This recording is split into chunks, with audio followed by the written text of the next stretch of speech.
మంత్రి కొడాలి నానికి ఊరట దొరికింది. గుడివాడలో వాలంటీర్లు ఇచ్చిన ఫిర్యాదుపై కొడాలి నానిపై గత నెలలో కేసు నమోదైంది. ఈ కేసుపై కొడాలి నాని కోర్టును ఆశ్రయించారు. విచారణ జరిపిన కోర్టు కొడాలి నానిని అరెస్టు చేయొద్దని ఆదేశాలిచ్చింది. చట్ట ప్రకారం నోటీసులు ఇవ్వాలని, అరెస్టు విషయంలో సుప్రీంకోర్టు గైడ్ లైన్స్ ఫాలో అవ్వాలని తీర్పును వెలువరించింది. తదుపరి విచారణను 4 వారాల పాటు వాయిదా వేసింది హైకోర్టు.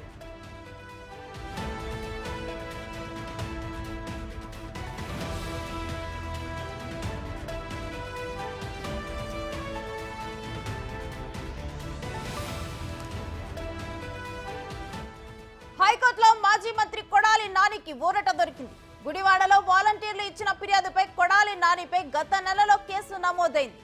ఈ కేసుపై కొడాలి నాని కోర్టును ఆశ్రయించారు. విచారణ జరిపిన కోర్టు కొడాలి నానిని అరెస్టు చేయొద్దని ఆదేశాలిచ్చింది. చట్ట ప్రకారం నోటీసులు ఇవ్వాలని, అరెస్టు విషయంలో సుప్రీంకోర్టు గైడ్ లైన్స్ ని ఫాలో అవ్వాలని తీర్పును వెలువరించింది. తదుపరి విచారణ 4 వారాల పాటు వాయిదా వేసింది హైకోర్టు.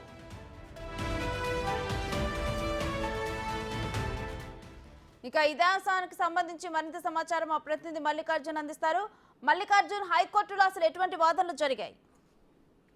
వేణుశ్రీ మాజీ మంత్రి కొడాలి నాని కూడా హైకోర్టులో భారీ ఊరట అయితే లభించడం జరిగింది. ఏదైతే ఎన్నికల ముందు తన నియోజకవర్గంలో ఉన్న వాలంటీర్లు చాలా మంది కూడా రిజైన్ చేయడం జరిగింది. ఆ రిజైన్ కు కొడాలి నానియే బాధ్యత వహించాలి, ఎందుకంటే ఆయన రిజైన్ చేయమంటేనే మేము రిజైన్ చేశామంటూ కూడా వాళ్ళు పోలీస్ స్టేషన్ లో ఫిర్యాదు చేయడం జరిగింది. తమకు న్యాయం చేసే విధంగా చర్యలు తీసుకోవాలంటూ కూడా పోలీసుల ఫిర్యాదులో వాలంటీర్లు కూడా పేర్కొనడం జరిగింది. దానిపైన ఏదైతే పోలీసులు ఉన్నారో కేసు కూడా నమోదు చేయడం కూడా జరిగింది. దీనిపై అరెస్టు చేయొద్దంటూ కూడా మాజీ మంత్రి కొడాలి నాని హైకోర్టును ఆశ్రయించారు.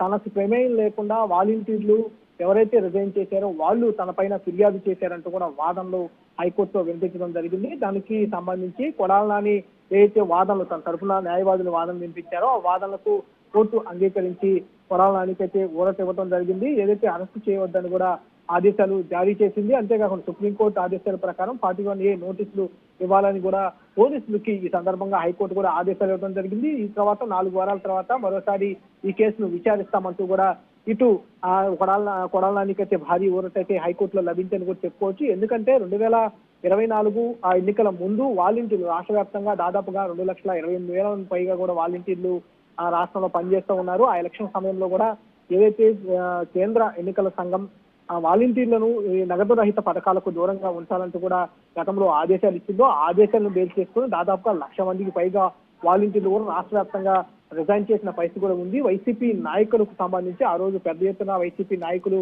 వాలంటీర్ల చేత రిజైన్లు చేయించారంటూ కూడా ఆరోపణలు పెద్ద ఎత్తున వినిపించిన పరిస్థితి కూడా ఉంది. వాళ్ళ వాలంటీర్లు అంతా కూడా రిజైన్ చేసిన తర్వాత వైసీపీకి పార్టీ కోసం కూడా ఎన్నికల్లో పనిచేసిన దాఖలాలు కూడా కనిపించింది. తర్వాత ఎన్డీఏ కూటమి వచ్చిన తర్వాత రిజైన్ చేసిన వాలంటీర్లను తమను విధిలోకి తీసుకోవాలంటూ కూడా వాళ్ళు విజ్ఞప్తి చేస్తూ వస్తూ ఉన్నారు. ఎవరైతే తమను రిజైన్ చేయించారో వాళ్ళ పేరు కూడా పోలీసులకు ఫిర్యాదు చేసిన దాఖలాలు కనిపించింది. అదే ఇష్యూ గుడివాడ నియోజకవర్గంలో కూడా ఎదురైంది. మాజీ మంత్రి కొడాలి నానిపై కూడా తమను రిజైన్ చేయడానికి వాళ్ళే ప్రోత్సహించి మమ్మల్ని రిజైన్ చేయించారంటూ కూడా వాళ్ళు ఫిర్యాదు పెట్టుకున్న నేపథ్యంలో అరెస్ట్ చేస్తారన్న ముందస్తు నేపథ్యంలోనే కొడాలి నాని హైకోర్టును ఆశ్రయించడం, హైకోర్టులో కొడాలి నానికి ఊరట లభించడం జరిగింది.